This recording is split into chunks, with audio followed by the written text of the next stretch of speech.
Hi friends, welcome back to our channel. ഇന്നത്തെ നമ്മുടെ recipe ഒരു കൊഞ്ച് തീയലിൻ്റെ റെസിപ്പിയാണ്. അപ്പോൾ മുരിങ്ങയ്ക്കൊക്കെ ഇട്ടിട്ടുള്ള അടിപൊളി ടേസ്റ്റിലുള്ള ഒരു തീയലാണ്. ഇതെങ്ങനെ ഉണ്ടാക്കിയെടുക്കുന്നതെന്ന് നോക്കിയാലോ. അപ്പോൾ തീയലിന് ആവശ്യമായിട്ട് ആദ്യം നമ്മളൊന്ന് തേങ്ങ വറുത്തെടുക്കണം. അതിനായിട്ടൊരു ചട്ടി അടുപ്പത്ത് വെച്ച് ചൂടാകുമ്പോൾ അതിലേക്ക് ഞാൻ ഓയിൽ ഒഴിച്ച് കൊടുത്തിട്ടുണ്ട്. വെളിച്ചെണ്ണയാണ് എടുത്തിട്ടുള്ളത്.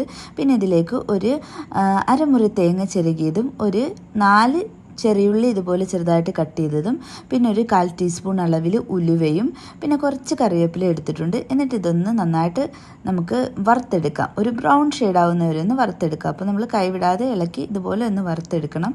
ഇനി നമുക്കതിലേക്ക് പൊടികൾ ചേർത്ത് കൊടുക്കാം. ഒരു 1/2 ടീസ്പൂൺ അളവിൽ നമ്മുടെ ഉപ്പ് ചേർത്തിട്ടുണ്ട്. പിന്നെ ഒരു 1/2 ടീസ്പൂൺ അളവിൽ തന്നെ മഞ്ഞൾപ്പൊടിയും ഒരു 1/4 ടീസ്പൂൺ അളവിൽ മല്ലിപ്പൊടി ചേർത്തിട്ടുണ്ട്.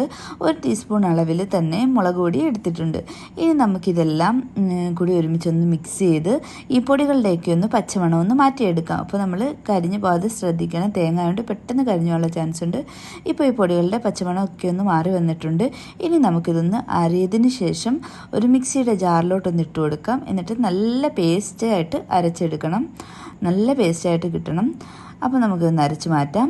ഇനി നമുക്കൊരു ചട്ടി അടുപ്പത്ത് വെച്ച് ചൂടാവുന്ന സമയത്ത് അതിലേക്ക് വെളിച്ചെണ്ണ ഒഴിച്ചു കൊടുക്കാം. വെളിച്ചെണ്ണ നന്നായിട്ട് ചൂടായി കഴിയുമ്പോൾ കടുകിട്ട് പൊട്ടിച്ചെടുക്കണം.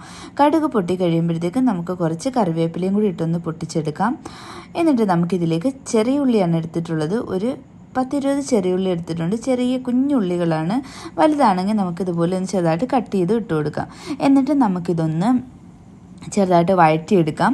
അപ്പോൾ ഇതൊന്ന് വഴണ്ട് വരുന്ന സമയത്ത് നമുക്കിതിലേക്ക് കൊഞ്ചിട്ട് കൊടുക്കണം. ഞാനിത് ക്ലീൻ ചെയ്ത് കഴുകി വൃത്തിയാക്കി വെച്ചിട്ടുള്ള കൊഞ്ചാണ് ഇതിലേക്ക് ഇട്ട് കൊടുത്തിട്ടുണ്ട്. പിന്നെ ഒരു മുരിങ്ങയ്ക്കാണ് എടുത്തിട്ടുള്ളത്. അത് ഇതുപോലെ 2ആയിട്ട് കട്ട് ചെയ്താണ് ഇട്ട് കൊടുത്തിട്ടുള്ളത്. പിന്നെ 2 പച്ചമുളക്, അതുപോലെ തന്നെ 2-3 തോട്ടുപുളിയില്ലേ, തോട്ടുപുളിയുടെ 2-3 പീസും കൂടി എടുത്തിട്ടുണ്ട്. അതും കൂടി ഇട്ട് കൊടുത്തതിന് ശേഷം എല്ലാം കൂടി നന്നായിട്ടൊന്ന് ഇളക്കി മിക്സ് ചെയ്തിട്ട് നമ്മൾ നേരത്തെ അരച്ച് അരപ്പില്ലേ, ആ അരപ്പും കൂടി ഇതിലേക്കൊന്ന് ഒഴിച്ചു കൊടുക്കാം. അപ്പോൾ അരപ്പ് ഒഴിച്ചു കൊടുത്തതിന് ശേഷം ഈ കുറച്ച് നമുക്ക് എത്ര വെള്ളം ആവശ്യമുണ്ട് അതിനനുസരിച്ച് വെള്ളം എടുക്കാം. ഞാനിപ്പോൾ ഈ ഒരു മിക്സിയുടെ ജാറ് വെള്ളം എടുത്തിട്ട് അതും കൂടി ഒഴിച്ചു കൊടുത്തതിന് ശേഷം എല്ലാം കൂടി ഒന്ന് ഇളക്കി മിക്സ് ചെയ്തിട്ട് ഇത് അടച്ച് വെച്ചിട്ട് നന്നായിട്ടൊന്ന് വേവിച്ചെടുക്കണം. അപ്പോൾ നമുക്ക് അടച്ച് വെച്ച് കൊടുക്കാം. ഒരു 5-6 മിനിറ്റ് കഴിയുമ്പോഴത്തേക്ക് ഇത് നന്നായിട്ടൊന്ന് തിളച്ച് വന്നിട്ടുണ്ടാവും. ഇടയ്ക്കൊന്ന് നമുക്ക് തുറന്ന് നോക്കാം. അപ്പോൾ നന്നായിട്ടൊന്ന് തിളച്ച് വരുന്നുണ്ട്. നമുക്ക് ഇത് വീണ്ടും അടച്ചു വെച്ചിട്ട് ഈ ചാറ് കുറച്ചുകൂടി ഒന്ന് വറ്റിച്ചെടുക്കാം. ഇപ്പോൾ ചാറൊക്കെ വറ്റി വന്നിട്ടുണ്ട്. അപ്പോൾ നമ്മുടെ കൊഞ്ച് തീയൽ റെഡി ആയിട്ടുണ്ട്. അപ്പോൾ എല്ലാവരും ഇതൊന്ന് ട്രൈ ചെയ്ത് നോക്കിയിട്ട് ഫീഡ്ബാക്ക് അറിയിക്കണം.